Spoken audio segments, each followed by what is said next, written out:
इमरान साहब, इलेक्शन की तारीख आई है और उसके बाद हम देख रहे हैं कि काफ़ी तेज़ी आ रही है, लेकिन स्टिल हमें एक चीज़ जो है वो नज़र आ रही है कंटिन्यूसली कि पाकिस्तान पीपल्स पार्टी जो है वो नून लीग के ऊपर अपने तहफ़्फ़ुज़ात बरकरार रखे हुए है। आज भी आपने देखा कि ये बात होती है कि उन्हें लेवल प्लेइंग फील्ड नहीं मिल रही और नून लीग को बहुत मिल रही है ज़्यादा खुल के खेलने का मौका। और फिर साथ ही राजा परवेज़ अशरफ साहब ने ये भी बात की कि सब लोग स्टेक होल्डर्स बैठें और पहले कुछ मामलात को तय कर लें, फिर उसके बाद हम आगे बढ़ें। आपके नज़दीक क्या इशू है पीपल्स पार्टी को इस वक्त? बिस्मिल्लाहिर्रहमानिर्रहीम। सबीना, देखें, सीधी सी बात है, अगर हम बहुत ज़्यादा माजी में ना जाएं, माजी करीब की बात कर लें, 2008 से बात कर लें, तो 2008 में जो इंतखाबात हुए उसमें जिस तरह से पीपल्स पार्टी को हुकूमत मिली तो उस पर मुस्लिम लीग नून शोर करती थी कि लेवल प्लेइंग फील्ड नहीं थी और ये नहीं था वो नहीं था। 2013 में मुस्लिम लीग नून की हुकूमत बनी तो उस वक्त पीटीआई ने शोर मचाया कि जी ये तो लेवल प्लेइंग फील्ड नहीं थी और पीपल्स पार्टी ने भी मैं बताऊं, पीपल्स पार्टी ने उसे आरओ का इलेक्शन करार दिया। और उसके बाद जब 2018 के इलेक्शन हुए तो उसमें मुस्लिम लीग नून और पीपल्स पार्टी दोनों ने इस पे शोर मचाया और कहा कि जी ये तो आरटीएस बिठा दिया गया और ये लाडला था और जाली असम्बलियाँ, ये सारे। मुख्तसर अगर हम ये बात करें तो बात है क्या? बात है सिर्फ इक़्तिदार का हसूल कि किस तरह से हम इक़्तिदार, अगर आपको इक़्तिदार में बिठा दिया जाए, इक़्तिदार का हुमा आपके सर पे बिठा दिया जाए तो फिर तो लेवल प्लेइंग फील्ड भी है, मेरिट भी है, इंसाफ का बोलबाला भी है। लेकिन अगर आप ये समझें कि आपको अपनी शिकस्त नज़र आ रही है और आप समझते हैं कि आप इस पोजीशन में नहीं हैं और आपको किसी ने आपके सर पे हाथ भी नहीं रखा और आपको मेरिट पे या अपने आप पे को इलेक्शन जीतने का मसला बन गया तो फिर आपको ये सारी बातें। लेकिन इमरान साहब, आपकी बात से तो ऐसा तासुर मिल रहा है कि आप ये कह रहे हैं कि इलेक्शन तो साफ शफाफ ही होते हैं, बस हम उस वक्त उसे तस्लीम नहीं करते साफ शफाफ पूरे प्रोसेस को जब हम खुद नहीं जीत पाते। तो आप ये कह रहे हैं कि ऐसा कुछ होता नहीं है? मैं ये नहीं कह रहा, मैं ये कह रहा हूँ, बड़ा वाज़े तौर पे ये कह रहा हूँ कि इलेक्शन कभी भी साफ शफाफ नहीं होते, लेकिन जिस पे मेहरबानी नहीं होती वो शोर मचाता है। मामला ये है कि अलमिया इस मुल्क का ये है कि हमें, लेकिन ये भी तो फिर आप बात माने कि किसी ना किसी पे मेहरबानी तो हो रही होती है। मैं तो ये कह रहा हूँ, मैं तो ये कह रहा हूँ कि सिलेक्शन जिसकी होती है उसके अलावा सब शोर मचाते हैं। मैं तो आपसे ये अर्ज कर रहा हूँ कि मैं तो बहुत पुरानी बात, तो आपके ख्याल से गलत कौन कर रहा है, शोर मचाने वाला या चुप रहने वाला? नहीं, मैं कह रहा हूँ कि ये सब गलत कर रहे हैं, क्योंकि ये शोर इसलिए नहीं मचा रहे कि ये हो क्यों रहा है, ये शोर इसलिए मचा रहे हैं कि हमारे साथ क्यों नहीं हो रहा, हमें क्यों नहीं चुना गया, हमारे पे मेहरबानी क्यों नहीं की गई, हमें लाडला क्यों नहीं बनाया जा रहा। तो मामला ये है कि ये अवाम का फिक्र किसी को नहीं है, अवाम का ख्याल किसी को नहीं है, जमहूरियत के दिलदादा कोई नहीं है, ये इक़्तिदार के दिलदादा हैं, ये सिर्फ इक़्तिदार हासिल करना चाहते हैं और उसके लिए ये शोर मचाते हैं, वावेला करते हैं। राजा परवेज़ अशरफ साहब ने जो बात की, देखें, हमने हमेशा ये सुना है कि ये ना देखें कौन कह रहा है, ये देखें क्या कह रहा है। राजा परवेज़ अशरफ साहब की ज़ात से, उनकी सियासत से आप 1001 इख्तलाफ करें, लेकिन ठीक है जो उन्होंने आज बात की बिल्कुल ठीक है। बज़ाहिर तो ऐसा लगता था कि जो कोई पीटीआई में था वो ज़ेर-ए-अताब है, लेकिन चौधरी साहब तो ज़ाहिर है लाताल्लुकी का ऐलान कर चुके पीटीआई से, फिर उसके बाद वो वैसे भी खामोश थे, वो कोई उस तरह से एक्टिव भी नहीं थे, तो एक बंदा चुप करके साइड पे लगा हुआ है। आपके नज़दीक क्या वजह पेश आ सकती है कि बिला वजह उसको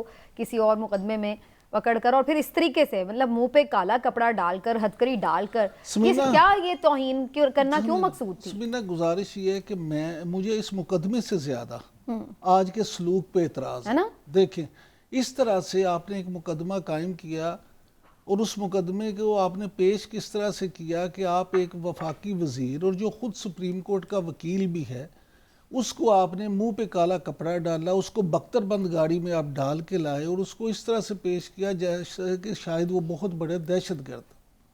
मामला ये है कि मैं तो इसको जितना भी कंडेम करूं, जितनी भी इसकी मजम्मत करूं, उतनी ही कम है कि ये तरीका का ठीक नहीं है। मेरा ख्याल है और सियासतदानों को भी इस पे से यूनिटी का मुजाहरा करना चाहिए। ये आज उनके साथ है, कल किसी और के साथ होगा। नहीं, इस पे कोई यूनिटी नहीं करेगा, मैं आपको बता दूं। आपकी बात ठीक है, लेकिन मैं वैसे कह रही हूं, इसीलिए बार-बार कभी हम किसी के साथ देखते हैं, कभी मामला ये है कि ये जब तक रूल्स ऑफ द गेम तय नहीं होंगे ये चीज़ें सारी होती रहेंगी। जब तक मिसाक जमहूरियत वो तमाम सियासी जमातें मिल बैठ के उस पर अमल नहीं करेंगी, उसको बेहतर अंदाज में मज़ीद उसको अपडेट करके नहीं अपनाएंगी, ऐसे ही होगा।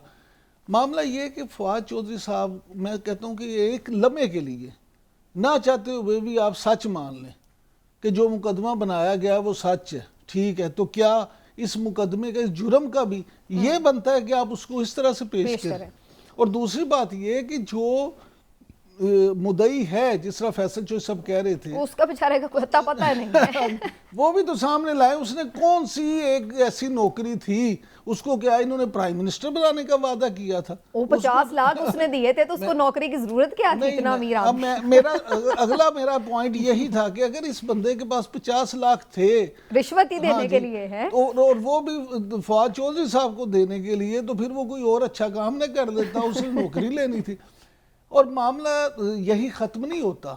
मैं ज़ाती तौर पे ये समझता हूँ कि बाज़ लोगों को फवाद चौधरी क्योंकि एक बहुत लाउडली बात करने वाले और सामने आके बगैर किसी खौफ के, बगैर किसी डर के एक ब्लंट सियासतदान समझे जाते हैं। अच्छे एंकरों को चुप करवा देते हैं। मैं यही कहता हूँ। और माजी में वो तो सिर्फ मुंह से नहीं, हाथों से भी लोगों को चुप कराते रहे हैं। तो ये तो खैर कोई अप्रिशिएटेबल नहीं। मैं ये कह रहा हूँ कि वो ब्लंट हमेशा उनका किरदार रहा है। आप इतराज कर सकती हैं कि ठीक है या गलत, लेकिन वो एक ब्लंट इंसान के तौर पे सामने आए। तो मेरा ख्याल है कि शायद ये भी इतराज है कहीं पे कि यार एक बंदा वैसे तो बड़ा बहादुर बंदा, दिलेर बंदा, तो हूं चुप करके बैठ गया, खामोशी तोड़। बहरहाल बात वही है इमरान साहब, कोई एक आज़ाद आदमी है तो उसकी ये चॉइस है कि वो अगर खामोश रहना चाहता है या वो बोलना चाहता है, तो अब ये उसकी चॉइस होनी चाहिए। चलिए वहाँ तक बात समझ में आती है कि कोई 9 मई को कंडेम करे, वो हो गया, लेकिन अब उसके बाद वो क्या कर रहा है, ये एक अजीबोगरीब मामला है। लेकिन एक बात है इमरान साहब, इसमें GDA को तो क्या, यानी आप समझते हैं इसमें कोई फ़ायदा नून लीग को हो सकता है? वहाँ पे तो इतना उनकी स्ट्रेंथ है भी नहीं। दूसरी बात, GDA तो PTI की हलीफ जमात थी पिछली असेंबली में, और वो फिर हमने देखा कि उनके खिलाफ भी नहीं गई।